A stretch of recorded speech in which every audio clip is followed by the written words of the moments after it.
Hello बच्चों, मैं स्मिता विजलवान स्वागत करती हूँ आपका आईसीटी वर्चुअल क्लासरूम में। आशा करती हूँ आप सभी स्वस्थ होंगे और अच्छे से अपनी पढ़ाई कर रहे होंगे। बच्चों, आज हम पढ़ने जा रहे हैं क्लास 8 की साइंस। और क्लास 8 साइंस में हमारा चैप्टर चल रहा था कोल एंड पेट्रोलियम, यानी कि कोयला और पेट्रोलियम।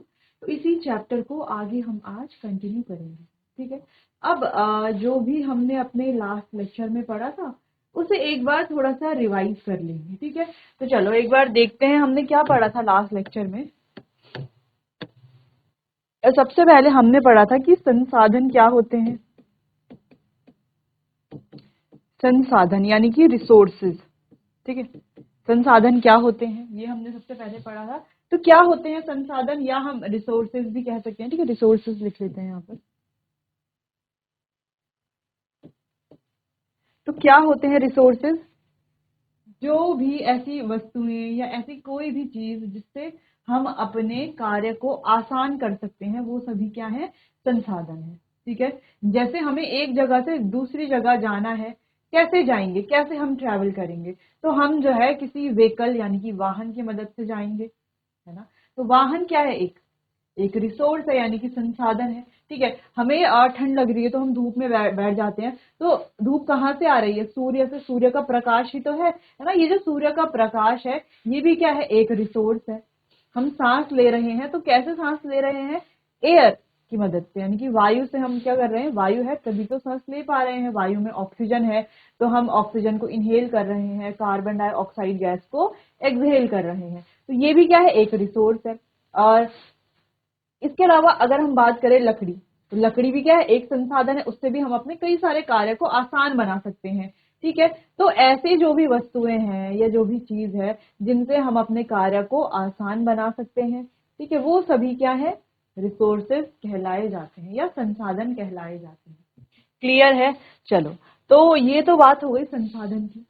फिर हमने पढ़ा था कि ये संसाधन दो प्रकार के होते हैं। अब दो प्रकार के कौन कौन से हैं? देखो, एक है हमारे पास प्राकृतिक संसाधन और एक है मानव निर्मित। प्राकृतिक संसाधन और मानव निर्मित संसाधन। अब प्राकृतिक संसाधन कौन से संसाधन होते हैं? वो संसाधन जो हमें प्रकृति से मिलते हैं। ठीक है, वो हो गए प्राकृतिक संसाधन। जैसे कि वायु है, ठीक है, इसके अलावा मिट्टी है, सूर्य का प्रकाश है, कोयला है, पेट्रोलियम है, ठीक है, प्राकृतिक गैस है, वन है, वन्य जीव है। तो ये वन, वन्य जीव, खनिज यानी कि मिनरल्स, ये सारे ही हमारे क्या है? संसाधन है और प्रकृति से मिलते हैं, इसीलिए प्राकृतिक संसाधन है। क्लियर? अब मानव निर्मित संसाधन कौन से हैं? मानव निर्मित संसाधन, अगर हम बोलें कि जो हमारे वाहन है, जैसे गाड़ी है, तो क्या ये मानव निर्मित है? हाँ, मानव निर्मित तो है, लेकिन गाड़ी बनी हुई तो मेटल से होती है, धातु से होती है, और धातु हमें प्रकृति से मिलते हैं, है ना। अगर हम बात करें टेबल की, डाइनिंग टेबल है, तो डाइनिंग टेबल भी एक संसाधन है, उसमें बैठ करके खाना खाया जाता है, कई सारी चीजें हम उस पर रखते हैं। ठीक है, तो डाइनिंग टेबल भी क्या हो गया? एक संसाधन है। ठीक है, मानव निर्मित संसाधन है क्योंकि मानव ने ही उसे बनाया है, मानवीय प्रयासों से ही वो हमें प्राप्त हुआ है। ठीक है, लेकिन बना हुआ किससे है? लकड़ी से बना हुआ है, और लकड़ी क्या है? प्राकृतिक संसाधन है। यानी कि यहां से आप क्या समझते हो? प्राकृतिक संसाधन तो हम समझ गए जो हमें प्रकृति से मिलते हैं, लेकिन मानव निर्मित संसाधन कैसे संसाधन है? मिलते तो प्रकृति से ही है, लेकिन मानवीय प्रयासों द्वारा बनाए जाते हैं। जैसे हमने बात की कि लकड़ी जो है वो एक प्राकृतिक संसाधन है, लेकिन उसी लकड़ी का जब हम पलंग बना देते हैं, जब डाइनिंग टेबल बना लेते हैं, या कोई टेबल कुर्सी या कुछ भी लकड़ी से हम बना देते हैं, तो वो क्या बन जाता है? वो हो जाता है मानव निर्मित संसाधन। ठीक है, तो मानव निर्मित संसाधन जो मानवीय प्रयासों द्वारा बनाए जाते हैं, लेकिन मिलते कहां से? प्रकृति से ही। ठीक है, तो ये क्या है? आपस में क्या है? इनडायरेक्टली कनेक्टेड है। ठीक है, सिंपल देखने से तो नहीं लगेगा कनेक्टेड, लेकिन इनडायरेक्टली कनेक्टेड है। जैसे अगर हम बात करते हैं ये जैकेट तो मानव निर्मित है ना, ह्यूमंस ने बनाई है, हमें ठंड से बचाने के लिए ये बनाई गई है। ठीक है, लेकिन ये बनी हुई किससे है? इसके अंदर जो फाइबर है, जो फैब्रिक है, वो क्या कहाँ से मिल रहा है? वो तो प्रकृति से आ रहा है। ठीक है, तो इनडायरेक्टली ये सब किससे कनेक्टेड है? इससे कनेक्टेड है। ठीक है, तो इसीलिए आपको ध्यान रखना है प्राकृतिक संसाधन जो प्रकृति से मिलते हैं, और मानव निर्मित भी हमें प्रकृति से ही मिलते हैं, लेकिन मानवीय प्रयासों द्वारा उन्हें क्या किया जाता है और अच्छा बनाया जाता है, ठीक है, जिससे हम उनका उपयोग करते हैं। जैसे व्हीकल्स हैं, हमारे वाहन है, कार है, गाड़ियां हैं, अलग अलग बसेस हैं, ठीक है, एरोप्लेन्स है, तो ये सभी मानव निर्मित संसाधन है। सड़क है, ये भी क्या है, मानव निर्मित संसाधन है, लेकिन बनाए किससे गए हैं, प्राकृतिक संसाधनों से बनाए गए हैं। क्लियर है, इतना आपको ध्यान रखना है। फिर मानव निर्मित संसाधन को हमें यहीं तक पढ़ना था, यहाँ पर ये हो जाएगा कंप्लीट, ठीक है, इसको यहीं पे एंड कर देंगे, हम कर दिया था हमने। फिर उसके बाद प्राकृतिक संसाधन भी दो प्रकार के होते हैं, ठीक है, कौन कौन से, एक हमारे पास है अक्षय प्राकृतिक संसाधन, एक है अक्षय संसाधन, एक है समाप्त होने वाले। अब जैसे कि नाम में ही है, ठीक है, जैसे कि नाम से ही पता चल रहा है, अक्षय संसाधन और समाप्त होने वाले संसाधन। तो प्राकृतिक संसाधन भी दो प्रकार के होते हैं। देखो, प्राकृतिक संसाधन के एग्जाम्पल जैसे हमने कहा कि वायु है, मिट्टी है, वायु है, मिट्टी है, सूर्य का प्रकाश है, ठीक है, ये सभी क्या है, प्राकृतिक संसाधन है। इसके अलावा कोयला है, वन है, वन्य जीव है, खनिज है, ठीक है, पेट्रोलियम है, ये सभी भी प्राकृतिक संसाधन है। सारे ही क्या है, प्राकृतिक संसाधन है। अब ये प्राकृतिक संसाधन भी दो कैटेगरीज में बटे हुए हैं। एक होते हैं अक्षय संसाधन। अक्षय संसाधन यानी कि वो संसाधन जो हमें कैसे मिलते हैं, जो हमें मिलते हैं असीमित मात्रा में। असीमित मात्रा यानी कि अनलिमिटेड क्वांटिटी में कहा जाता है ना, जैसे हम शादियों में जाते हैं तो अनलिमिटेड खाना होता है, कितना भी खाना खा लो, होता है ना ऐसा, ठीक है। तो कैसे मिलती है ये संसाधन, मिलते हैं हमें अनलिमिटेड क्वांटिटी में, यानी कि असीमित क्वांटिटी में या असीमित मात्रा में। हम कितना भी उपयोग करें ये कभी भी समाप्त नहीं होंगे। जैसे वायु है, ठीक है, इसके अलावा सूर्य का प्रकाश है, ठीक है, तो ये सभी कुछ ऐसे संसाधन हैं जिनका हम कितना भी उपयोग करें ये कभी समाप्त नहीं होंगे, ठीक है, इनकी जो मात्रा है वो असीमित मात्रा है, ठीक है। बात करते हैं समाप्त होने वाले संसाधन।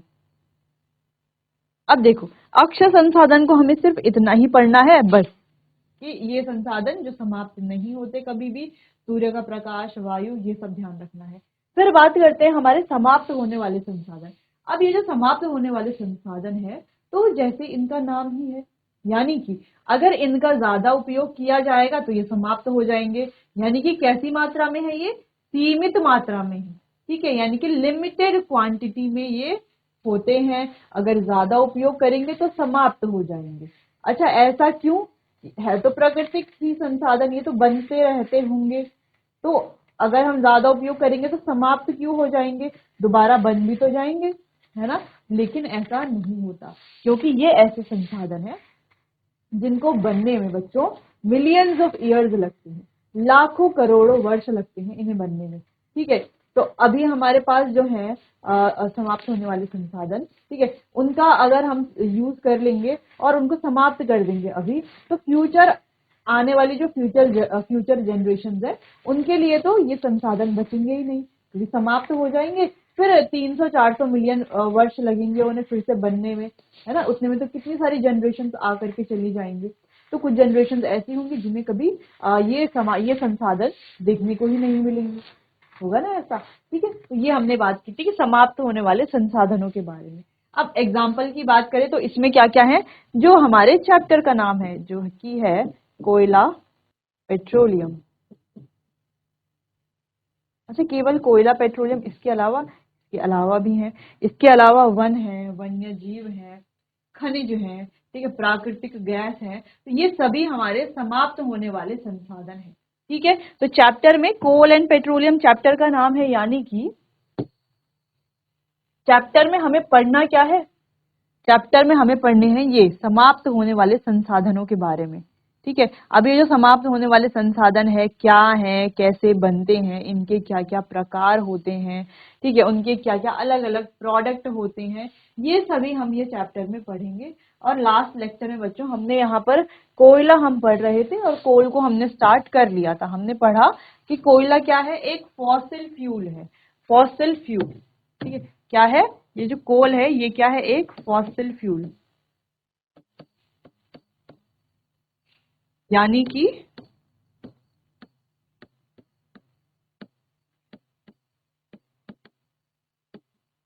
जीवाश्म ईंधन है। ठीक है, फॉसिल फ्यूल क्यों है? वैसे पेट्रोलियम भी फॉसिल फ्यूल है, लेकिन फिलहाल कोल की बात करते हैं। अच्छा, कोयला फॉसिल फ्यूल क्यों है? क्योंकि ये बना हुआ है मृत वनस्पति के अवशेषों से बनते हैं। ठीक है, इसीलिए इन्हें क्या कहा जाता है? जीवाश्म ईंधन कहा जाता है। जीवाश्म ईंधन किन्हें कहा जाएगा? जो अवशेषों से बनेंगे, फॉसिल से बनेंगे, उसे ही फॉसिल फ्यूल कहा जाएगा। क्लियर है? तो ये डेड वेजिटेशन यानी कि मृत वनस्पति के अवशेषों से बनते हैं। अब कैसे बनते हैं वो स्टोरी तो हम बाद में देखेंगे, बस हमने ये पढ़ लिया था कि कोयला फॉसिल फ्यूल है और कोयले एज अ फ्यूल यूज किया जाता है, यानी कि ईंधन के रूप में इसका उपयोग किया जाता है।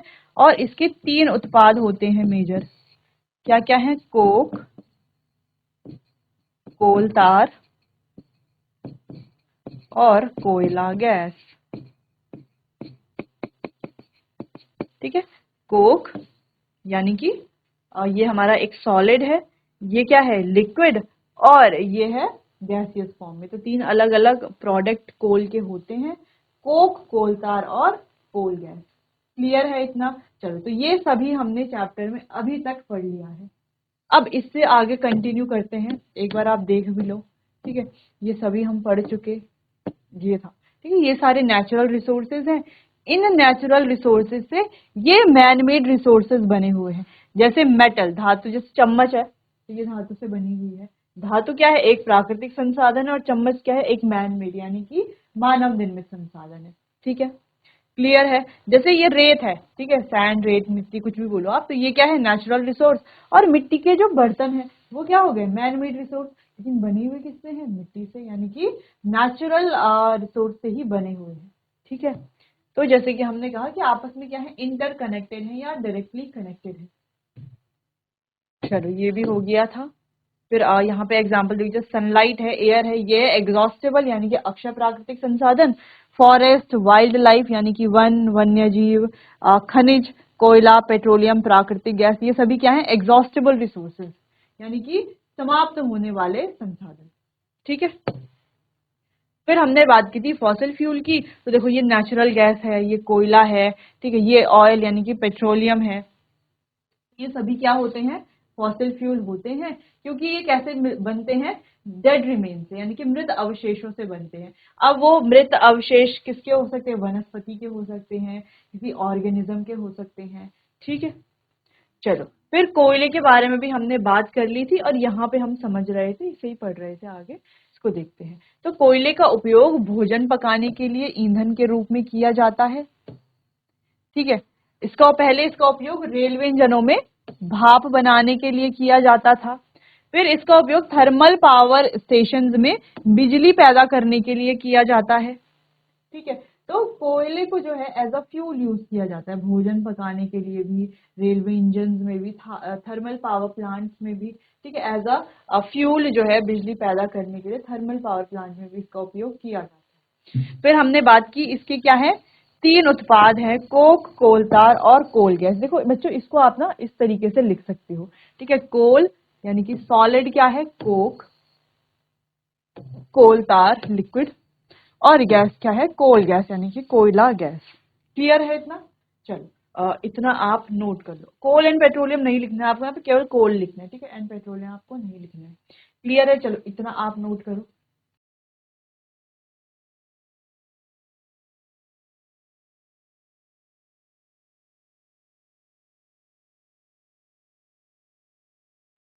चलो, अब बात करते हैं कोल स्टोरी। चलो, तो अब बात करते हैं स्टोरी ऑफ कोल के बारे में, यानी कि कोयले की कहानी के बारे में। ठीक है, तो इसका थोड़ा हम डिटेल में ही पढ़ने वाले हैं। तो कोयला कैसे बनता है इसको समझेंगे हम। अबाउट 300 मिलियन ईयर्स अगो, यानी कि लगभग 300 मिलियन ईयर यानी कि 300 मिलियन वर्ष पहले क्या था? अर्थ हैड डेंस फॉरेस्ट, यानी कि धरती पर, पृथ्वी पर घने घने वन थे इन लो लाइंग वेटलैंड एरियाज, यानी कि निचले जलीय क्षेत्रों में। जो हमारे निचले जलीय क्षेत्र थे वहां पर थे घने वन। ड्यू टू नेचुरल प्रोसेस, अब लाइक फ्लडिंग, अब बाढ़ जैसी प्राकृतिक आपदा के कारण ये जो घने वन थे, ठीक है, जो निचले जलीय क्षेत्रों में थे, अब निचले जलीय क्षेत्रों में थे तो कोई नेचुरल प्रोसेस जैसे फ्लडिंग या जिसे बाढ़ हम कहते हैं, तो बाढ़ के कारण ये क्या हो गए, मृदा में दफन हो गए। ठीक है, अब जैसे ही मृदा में दफन हो गए तो धीरे धीरे, ठीक है, हवा चली तो उनके ऊपर और जो है मिट्टी की लेयर आती गई, ठीक है, और लेयर जो है डिपॉजिट होती गई, और लेयर इनके ऊपर आती गई। अब जैसे जैसे इनके ऊपर और मिट्टी की लेयर्स आती गई, ये क्या होते गए, कंप्रेस होते गए, यानी कि संपीड़ित होते गए। ठीक है, संपीड़ित, कंप्रेस होते गए। अब कंप्रेस को हम कैसे समझ सकते हैं, जैसे हम कहें हमारे पास हैं 4 जैकेट, तो 4 जैकेट को हम रखेंगे तो 1 जैकेट, 2, 3, 4, इस तरीके से इतने ऊपर आ जाएगा ना 4 जैकेट। ठीक है, क्योंकि वो फ्लफी होती है, उनके अंदर एयर ट्रैप होता है, इसीलिए 4 जैकेट का साइज लगभग इतना होगा। अब इसी के ऊपर अगर हम 4 ईंट रख दें तो 4 ईंट से क्या होगा, ये जो जैकेट्स हैं एकदम से क्या हो जाएंगी, कंप्रेस हो जाएंगी, और कुछ जो है इनका जो साइज है वो क्या हो जाएगा, काफी कम हो जाएगा। ठीक है, तो इसे कहा जाता है कंप्रेस करना। ठीक है, जैसे अब हम हायर क्लासेस में पढ़ेंगे कि जो सॉलिड है, लिक्विड है, गैसेस हैं, तो गैसेस जो होती है वो हाईली कंप्रेसिबल होती है। गैसेस को हम कंप्रेस कर सकते हैं, उनको लिक्विफाई किया जा सकता है, और ऐसे हम उन्हें स्टोर करते हैं गैसेस को। ठीक है, जबकि सॉलिड और लिक्विड को कंप्रेस करना बहुत मुश्किल है, लगभग इम्पॉसिबल है, नहीं किया जा सकता। ठीक है, तो वही, तो धीरे धीरे जैसे और मिट्टी की लेयर आती गई तो ये क्या होते गए, अंदर की तरफ क्या होते गए, संपीड़ित होते गए, कंप्रेस होते गए। ठीक है, the temperature also rose as they sank deeper and deeper. तो वहां क्या हुआ, तापमान भी बढ़ता गया, रोज यानी कि बढ़ता गया।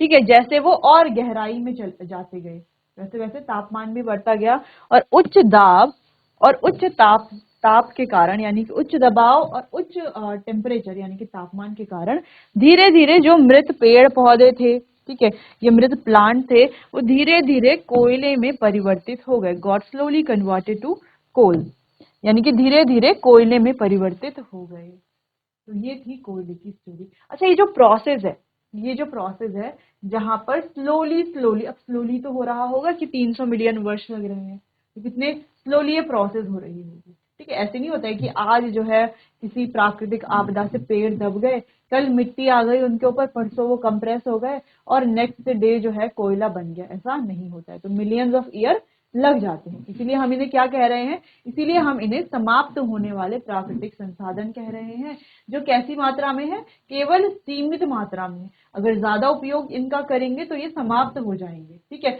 और अगर हम अभी इनका ज्यादा उपयोग करेंगे तो हमारी जो आने वाली फ्यूचर जनरेशन है उनको ये देखने को भी नहीं मिलेंगे।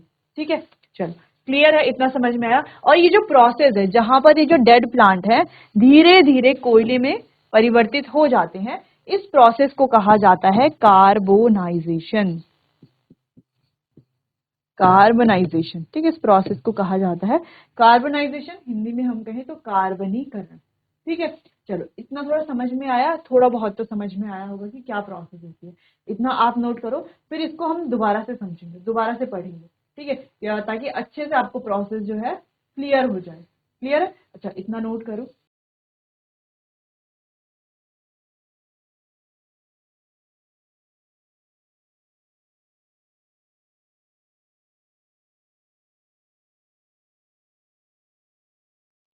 चलो, तो इस प्रोसेस को दोबारा से समझते हैं। ठीक है, इस बार यहाँ पर समझते हैं। तो क्या हुआ होगा, लगभग 300 मिलियन वर्ष पूर्व पृथ्वी पर निचले जलीय क्षेत्रों में, यानी कि लो लाइंग वेटलैंड एरियाज, ठीक है, निचले जलीय क्षेत्र, लो लाइंग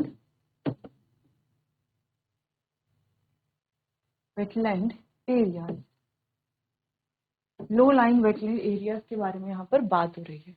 ठीक है, निचले जलीय क्षेत्रों में घने वन थे, यानी कि डेंस फॉरेस्ट थे। ठीक है, बाढ़ जैसी प्राकृतिक पराक्रमों के कारण ये वन मृदा के नीचे दब गए। ठीक है, मृदा के नीचे दब गए, उनके ऊपर अधिक मृदा जम जाने के कारण वे संपीड़ित हो गए। जैसे जैसे उनके ऊपर और मृदा आती गई वो क्या होते गए, कंप्रेस हो गए, संपीड़ित हो गए। ठीक है, जैसे जैसे वे गहरे होते गए ताप भी बढ़ता गया। ठीक है, यानी कि जैसे जैसे वो और डीप में गए तो टेम्परेचर बढ़ने लगा। ठीक है, और उच्च ताप पर और उच्च दाब पर धीरे धीरे पृथ्वी के भीतर ये मृत पेड़ पौधे धीरे धीरे कोयले में परिवर्तित हो गए। धीरे धीरे कोल का फॉर्मेशन हो गया। कोयले में मुख्य रूप से कार्बन होता है। अब अगर हम कहें ये जो कोल है, ठीक है, जिसकी हम बात कर रहे हैं, कोयला है, इसमें क्या होता है? मुख्य रूप से कार्बन होता है। ठीक है, तो जो कार्बन को इस प्रकार से सी भी लिखा जाता है। ठीक है, क्लियर है? ठीक है, जो सी भी हम लिखते हैं, तो इसमें क्या होता है? मुख्य रूप से कार्बन होता है। मुख्य रूप से कार्बन होता है। मृत वनस्पति के धीमे पराक्रम द्वारा कोयले में परिवर्तन को कार्बनीकरण कहा जाता है। और ये जो मृत वनस्पति है, यानी कि डेड वेजिटेशन जिसे हम कह रहे हैं, और ये जो प्रोसेस है धीरे धीरे कोयले में परिवर्तन होने की, उसे क्या कहा जाता है? उसे कहा जाता है कार्बनीकरण, या हम कहते हैं कार्बनाइजेशन। ठीक है, क्योंकि यह वनस्पति के अवशेषों से बना है, अतः कोयले को जीवाश्म ईंधन भी कहा जाता है। तो जैसे कि हमने बात की, कोयले में मुख्यतः कार्बन है और इसे कहा जाता है जीवाश्म ईंधन।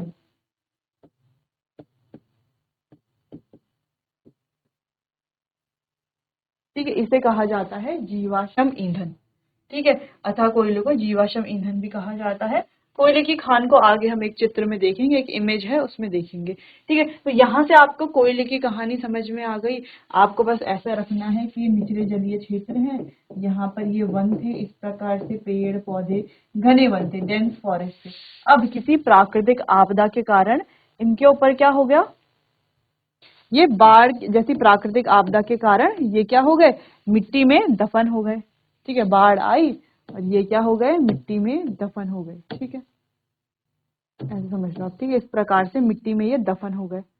अब जब ये मिट्टी में दफन होते गए तो और ज्यादा मिट्टी इनके ऊपर आती गई, और मिट्टी इनके ऊपर आती गई, तो ये और गहराई में चले गए। ठीक है, गहराई में जाते जाते क्या होने लग गया? ये संपीड़ित हो गए, जैसे जैसे और मिट्टी इनके ऊपर आई। तो जब ये संपीड़ित हो गए, संपीड़ित हो करके यहाँ पर क्या था? जब ये और गहराई में जा रहे थे तो यहाँ पर टेम्परेचर भी बढ़ा, प्रेशर भी बढ़ा, और उच्च ताप और उच्च दाब के कारण धीरे धीरे ये जो मृत पेड़ पौधे थे ये धीरे धीरे कोयले में परिवर्तित हो गए। ठीक है, इस प्रोसेस को क्या कहा जाता है? इस धीमे पराक्रम को, जिसमें ये जो वन है वो धीरे धीरे कोयले में परिवर्तित होते हैं, इस प्रोसेस को कहा जाता है कार्बनीकरण। ठीक है, अब कार्बन, ये जो कोयला है, कोयला में मुख्यतः क्या है? कार्बन है। ठीक है, तो जब हम कोयले को जलाते हैं, यानी कि कार्बन को जलाते हैं, ऑक्सीजन के साथ ही जलाएंगे। तो जब भी हम कंबशन, हमने इससे पहले चैप्टर पढ़ा था कंबशन एंड फ्लेम, तो क्या पढ़ा था? जब भी किसी चीज का दहन होगा, कोई दहनशील पदार्थ का ही दहन होगा, तो क्या होगा? कैसे होगा दहन? दहन होगा ऑक्सीजन की प्रेजेंस में। ये हमने पढ़ा था। दहन के लिए क्या इंपॉर्टेंट कंडीशंस है? सबसे पहले हमारे पास दहनशील पदार्थ होना चाहिए, ऑक्सीजन होनी चाहिए, और इग्निशन टेम्परेचर यानी कि प्रज्वलन तापमान। प्रज्वलन तापमान क्या होता है? वो न्यूनतम तापमान जिस पर कोई पदार्थ आग पकड़ता है। ठीक है, तो इसको पहले हम क्या करेंगे? इसके प्रज्वलन तापमान तक पहुंचाएंगे, आग इसको जलाएंगे, ऑक्सीजन की प्रेजेंस में ये जलेगा। ठीक है, तो कार्बन जब ऑक्सीजन के साथ जलता है तो कार्बन डाइऑक्साइड गैस प्रोड्यूस करता है। ठीक है, चलो अब कंबशन एंड फ्लेम में हमने पढ़ा था कि ये जो कोयला है ये क्या है? हमारे फ्यूल ही होते हैं। तो फ्यूल्स को हम दहनशील पदार्थ भी कहते हैं। ठीक है, तो कार्बन जब ऑक्सीजन के साथ जलता है तो कार्बन डाइऑक्साइड गैस प्रोड्यूस करता है। ठीक है, इस तरीके से आप इसको लिख सकते हैं। चलो, तो इतना आप ये जो पूरी स्टोरी हमने पढ़ी है, जो पूरी कहानी हमने कोयले की पढ़ी, ये कहानी अब आपको क्या करनी है? नोट कर लेनी है। ठीक है, तो यहाँ पर यही था क्वेश्चन कि कोयला हमें कैसे प्राप्त होता है और कहाँ बनता है। तो ये प्रोसेस है पूरी। ठीक है, चलो इतना नोट करो, फिर हम कोयले की खान देखेंगे कि कैसे कोयले की जो है खान यानी कि कोल माइंस होती हैं, फिर वहां पर खोद करके जो है कोयला निकाला जाता है। क्लियर है?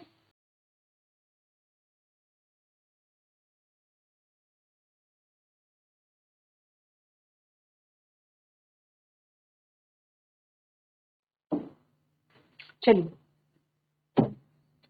यहाँ पर देखते हैं तो देखो, उच्च दाब और तापमान,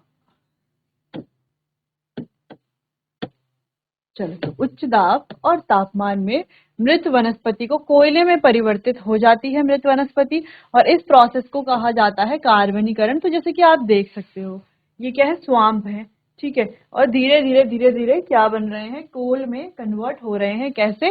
हीट और प्रेशर के हाई होने पर। ठीक है, क्लियर है? इतना समझ में आ रहा है? इसे एक बार आप देखिए।